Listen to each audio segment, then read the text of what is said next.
ओम नारायण हरि। आज परम आनंद का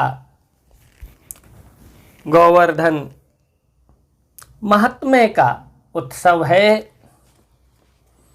आज देश भर में विशेष रूप से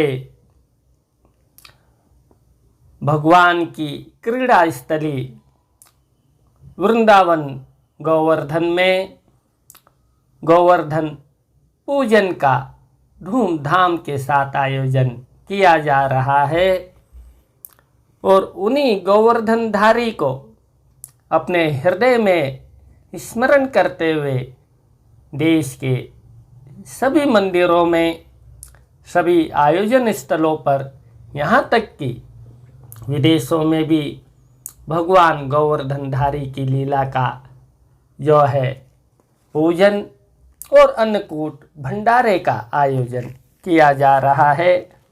आज कार्तिक मास के पावन दिवस में हम 70वें दिवस की कथा में प्रवेश कर रहे हैं, जिसमें 21वें अध्याय की कथा का हम श्रवण करेंगे और जिसमें पृथु जी नारद जी से गोवर्धन पूजन का महत्व, उसकी पद्धति और इस उत्सव के विषय में पूछ रहे हैं और नारद जी समस्त जन को उससे अवगत करवाएंगे।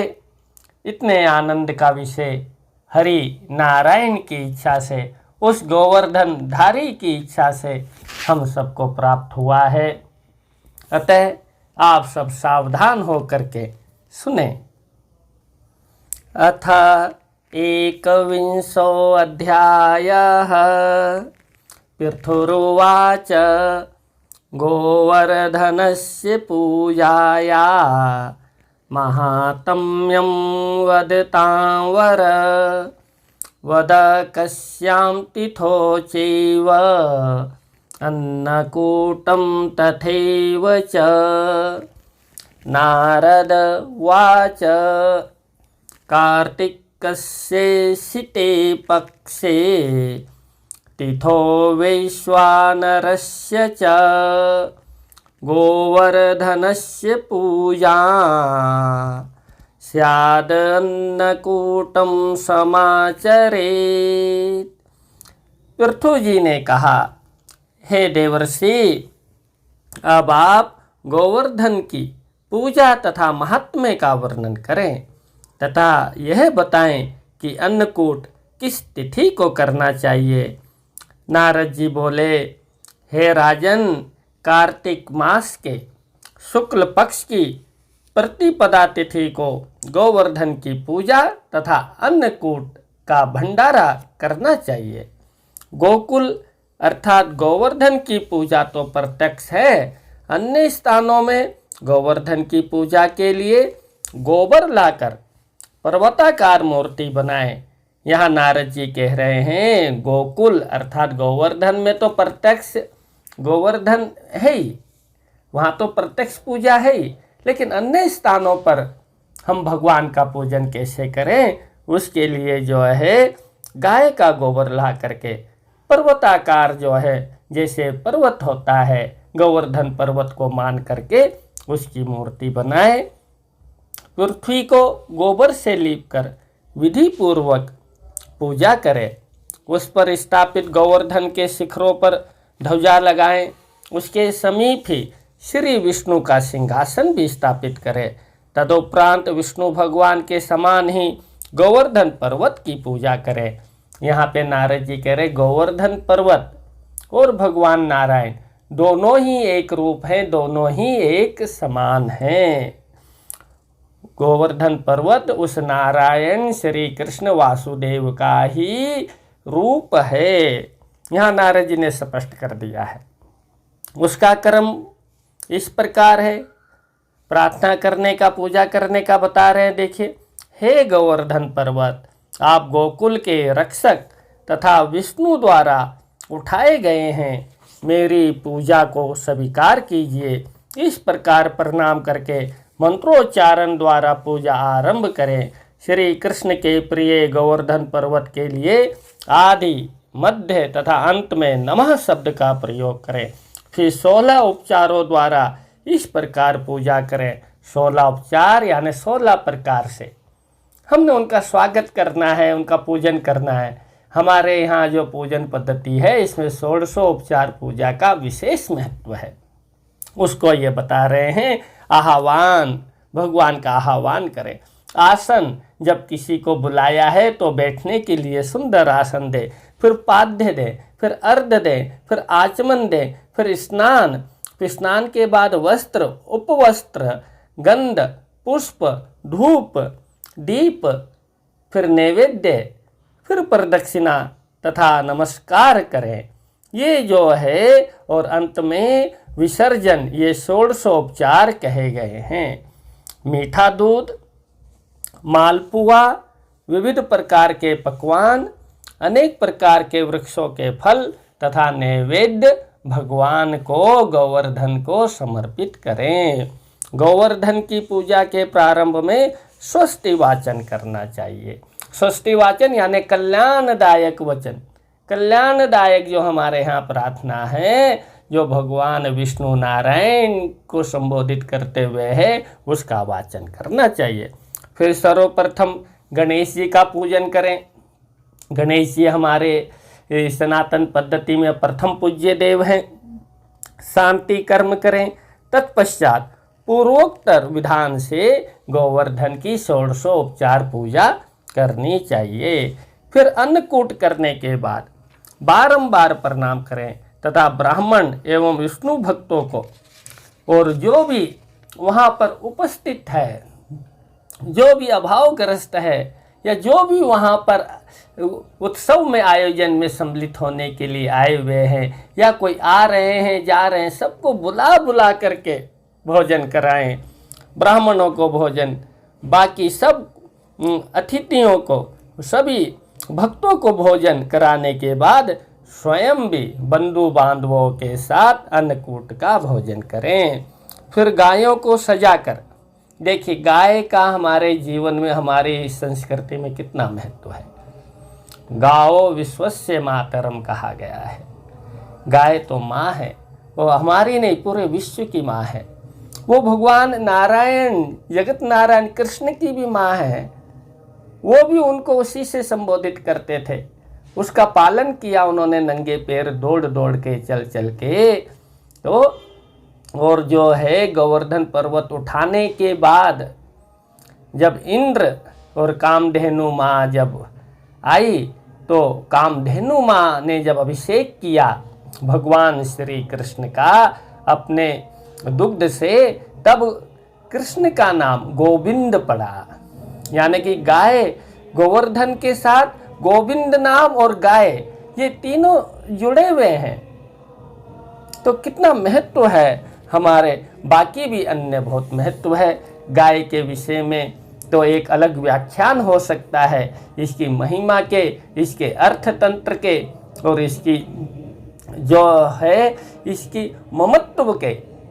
ऐसे अनेकों गुण हैं जिनके ऊपर अनेक व्याख्यान हो सकते हैं और सभी सटीक हैं और वैज्ञानिक आधार पर हैं। फिर गायों को सजाकर उत्सव करें, उन्हें घुमाएं। जो लक्ष्मी लोकपालों के बीच गायों के रूप में रहती है तथा यज्ञ के लिए घी प्रदान करती है, वे मेरे पापों को नष्ट करें। गाय मेरे आगे पीछे रहें, वे मेरे हृदय में निवास करें तथा मैं उनके मध्य में निवास करूं। जैसे कृष्ण हमारे गायों के मध्य में, गायों के बीच में शोभायमान रहते थे, उसी तरह की प्रार्थना जो है यहाँ पर की गई है गाय माता से, उस ईश्वर से। यह कहकर गायों के सींगों को हल्दी आदि से रंगे तथा उन्हें फूल आदि की मालाएं पहनाएं और कहें, गाय सबकी हितकारक हैं, पवित्र हैं, पुण्य राशि हैं। ये तीनों लोकों की माताएं हैं। ये मेरे द्वारा दिए गए ग्रास को भोजन को ग्रहण करें। ये कहकर गाय माता को नैवेद्य प्रदान करें। फिर ये कहे, हे धर्म, आप बेल के रूप में संसार को आनंद देने वाले हैं, आप शिव जी के वाहन हैं, मुझे शांति प्रदान करें। यह कहकर बेल के सींगों को रंग में रंगें तथा उन्हें पुष्पमाला पहनाएं तथा उन्हें भी नैवेद्य आदि समर्पित करें। गोवर्धन, विष्णु, गाय तथा भैंस आदि के पूजन से करोड़ों वाजपेयी तथा अश्वमेघ यज्ञों का फल प्राप्त होता है।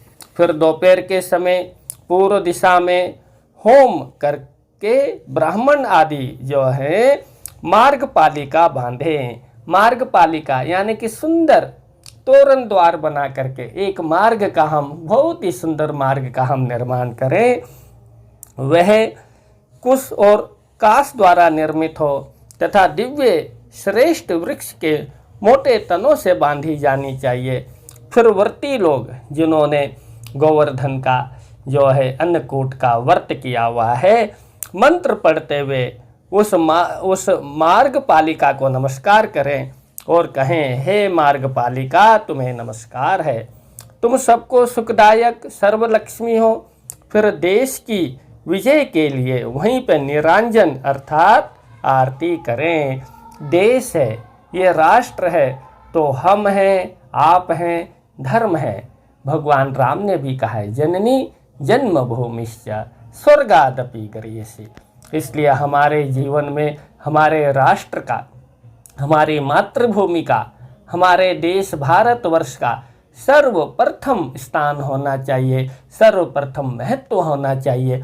उसी बात को, उसी संस्कार को बताने के लिए यहाँ पर देखिए कितनी सुंदर बात कही गई है कि फिर देश की विजय के लिए वहाँ पर इस जो भूमि है, ये जो धरती है जिसको हमने माँ कहा है, धरती माँ, ये भारतवर्ष है जिसको हमने कहा भारत माँ, इसकी हम आरती करें।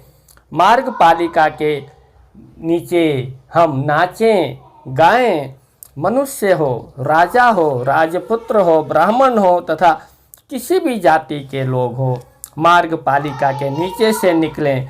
तदुपरांत कुश और काश द्वारा एक मोटा रास्ता तैयार करें और उसको जो है आपस में लोग दो भागों में बट करके एक छोर दूसरी तरफ, दूसरा छोर दूसरी तरफ पकड़ करके उसको आपस में हम पकड़ करके खींचें, यानी कि उत्सव का भी, खेल का भी हम आयोजन करें।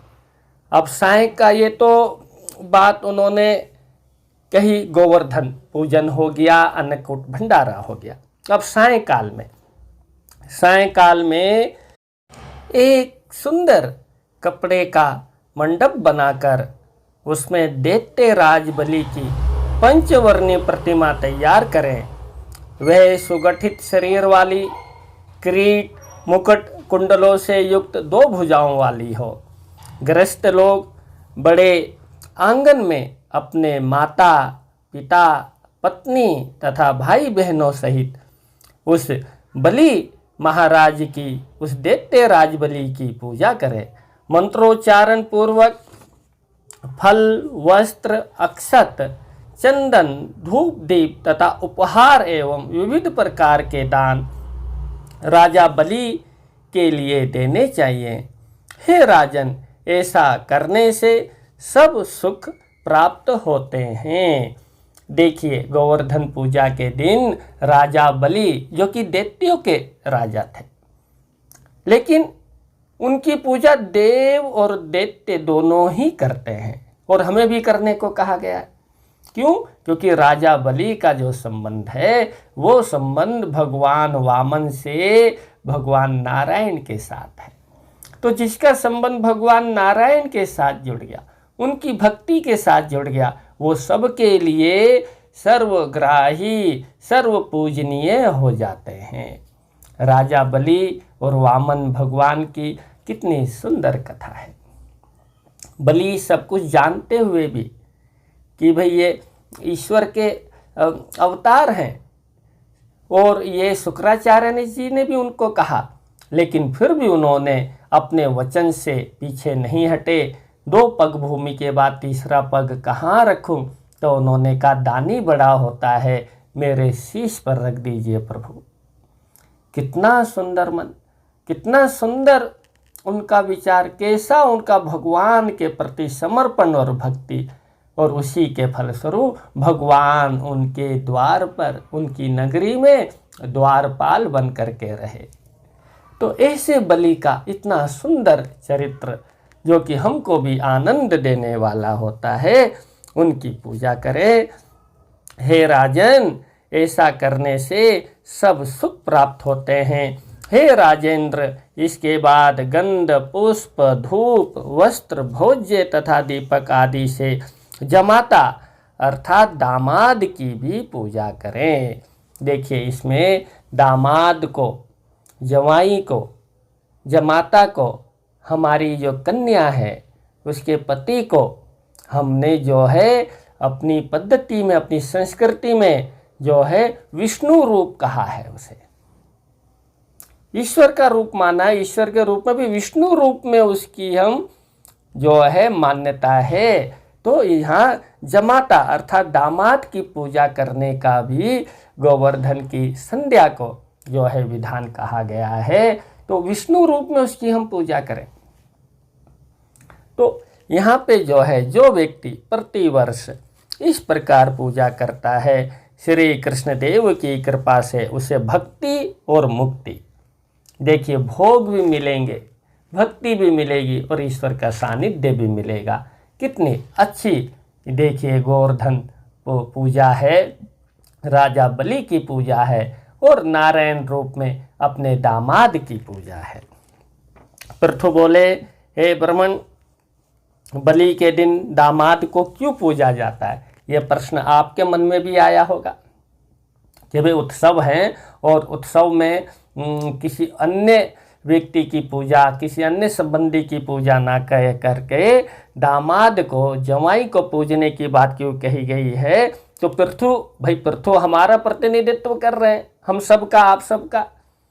तो वो महर्षि से पूछते हैं कि बलि के दिन दामाद को क्यों पूजा जाता है तथा प्राचीन काल में यह पूजन किसने किया था? नारद जी बोले, हे राजन, प्राचीन सतयुग में समुद्र मंथन के बाद जब लक्ष्मी जी उत्पन्न हुई और उन्होंने विष्णु जी का वरण किया, तब समुद्र ने अपनी गुणवती लक्ष्मी नामक पद्महस्ता कन्या विष्णु को सौंपते समय पुत्री स्नेह के कारण अत्यंत प्रसन्नता एवं भक्ति पूर्वक श्री विष्णु जी की पूजा की थी।